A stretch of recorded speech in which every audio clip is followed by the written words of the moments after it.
Hey folks, this is ioEther and we're back with some more World of Tanks. As you can see, this is Canada Forces in his Alpine Tiger. This is a tier 8 game on the new Murovanka. So yeah, I haven't seen this tank up close. If I can get the graphics settings to go away, that'd be great. Maybe see, okay, fine. While the graphics settings are impeding the tank, if you think this deserves an MVP, then please go ahead and hit the like button. If you want to see more of this kind of content, please subscribe. And if you don't like this for whatever reason, feel free to hit the dislike button. However, in all things, thank the patrons, for they are amazing. Okay, so now this whole thing is etched, right? That's what's going on. It's not like a texture pack.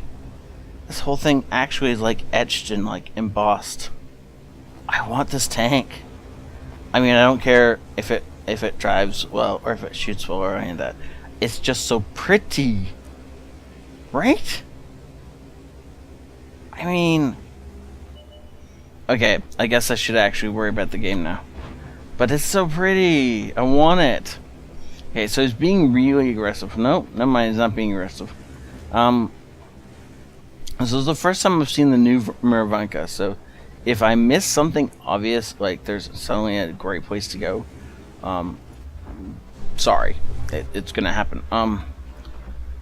So now, pulling back from this location, you can see that we have a bunch of heavy tanks right here, and normally they would all crowd up on this spot.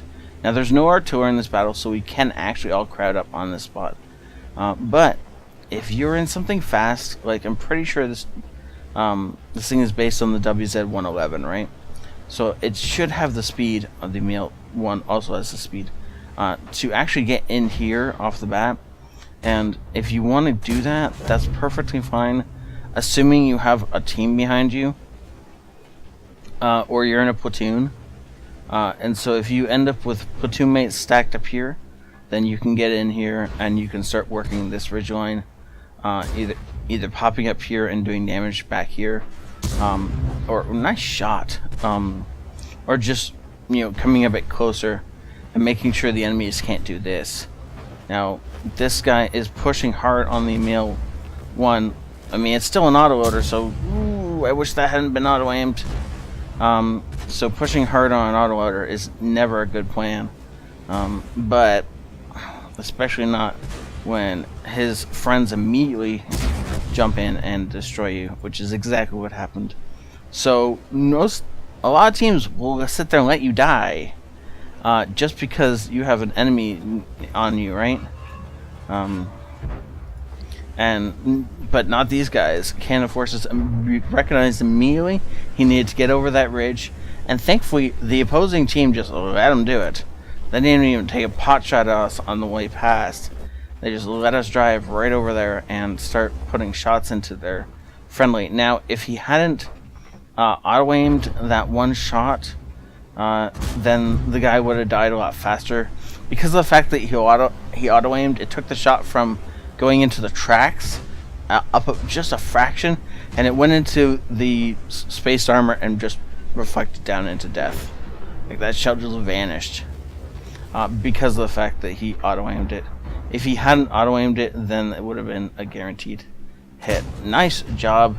I don't know what that Mutz is thinking, but apparently we're just going to go ahead and hit him for it. I don't think he's going to get another hit on him. The Mutz is pulling back far enough, and what? We have a Centurion behind us. It's maybe something you need to worry about, but I personally wouldn't. The AT-15 is in the best possible spot to deal with him.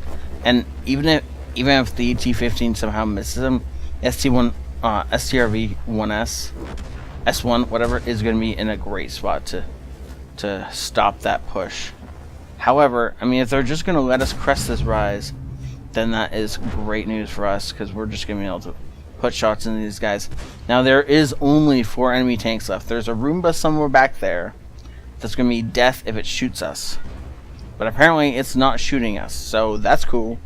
And then once we're real, we're just going to pop a shell into the side of... Ooh, this is bad. So of course, So a lot of that was penning. Wait, where was a lot of that penning? I was gonna say it's all penning our lower glacis, but only one shell penned our lower glacis. I don't know where that shot from the low went in. Suma was somewhere back here. Weird. Okay. Well, sometimes they don't leave. Oh, there's one. That's from the low. Or sorry, yeah, that's from the low. Suma should be on this side somewhere. Doesn't really matter. But anyways, so basically we showed the lower part of our tank and just started getting dominated. At this point in time, before he took those 3 shots, I would actually recommend something like pushing down and getting below this ridgeline so the Suma can shoot you. But if you can't do that, then I'll leave these 2 alone and just circle in and push on the Suma. Because I don't know where that RHM is, but if you can get out of its line of fire and out of like all 4 of their lines of fire and just pick off 1 target at a time, then you'll do better that way. Oh, there's the Roomba. So for circling around, we'd have free shots on the side of that Roomba, which are always awesome. And now that we actually are circling around, he's going to get... it looks like he's trying to take out the last of the low. Auto aim is not going to serve you as well as you'd like it to. You should stop it. Nice job with the Suma. Samoa. It's a Samoa, isn't it? I don't know why I keep calling it a Suma. I'm probably going to keep doing that. I'm sorry. It's a Samoa. But anyways, well done, sir. That was a great game. The only thing I can recommend is instead, the first time you crested this ridge and popped a shot into them, that was a great job. But after that, you really need to come over here somewhere where you could have better cover from them and you weren't constantly popping over that ridge. So that ridge is so steep that every time you popped over it, they had beautiful shots at your lower glacis. I don't know why they didn't take them, but just because the enemy screws up the first time doesn't mean they're going to screw up every time. And so next time you take that line a little bit earlier and you'll have better chances at not getting damaged while still getting great results. The other thing you could have done is after you popped up here the first time, popped down and then ran along the edge of this ridge, and you would have come out around here. You would have had the back of the Samoa to shoot at, and one shell could have tracked him, and then you could have started chewing on him like that. Also, if you had done that, you would have gotten to about here when the Roomba was crossing open ground. And that would have been easy to hug the wall or the buildings or something like that and just eat the little Roomba for breakfast and then start into the Samoa after that. But that's all little tidbits. Other than that, this was a well-played game. And I love that aggressiveness off the bat. That was a great job. Especially the way you jumped in and saved the Emil. Otherwise, he probably would have gone down after he fired his clip, which was mostly useless in that particular situation. If you and the Carnarvon hadn't jumped in with him, he would have died, and everything would have gone a little stalemate after that. But well done. And so yeah, I'm really enjoying this, and I will see you in a second at the post-game result. So this is good enough for a second class master badge, fire for effect, and then I want that thing.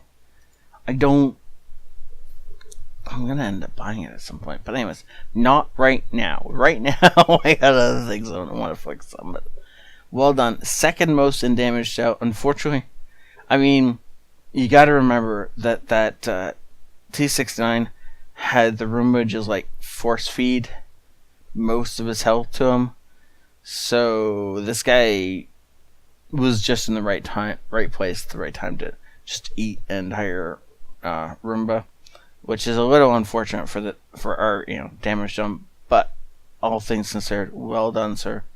And good job overall. This was a great game. This is a great middle of the road average game, but I love the aggressiveness, pushing over that bridge line to save the Emil, That was a really key point in the battle, and I can't stress it enough. If you see a teammate in danger and you can help him without putting yourself in like overly bad positioning, then do so, especially at the start of a game. But because of the fact that like both of you went over, then the three of you just mopped up that guy and then started carving out the rest of the map, and that was a really key point in the game. It was a great decision to push over. Good job, sir. So, thank you all for watching. If you think this deserves an MVP, please hit the like button. If you want to see more of this kind of content, please remember to subscribe. And all things, thank the Patrons, for they are amazing. And without them, there wouldn't be a ton of this stuff possible.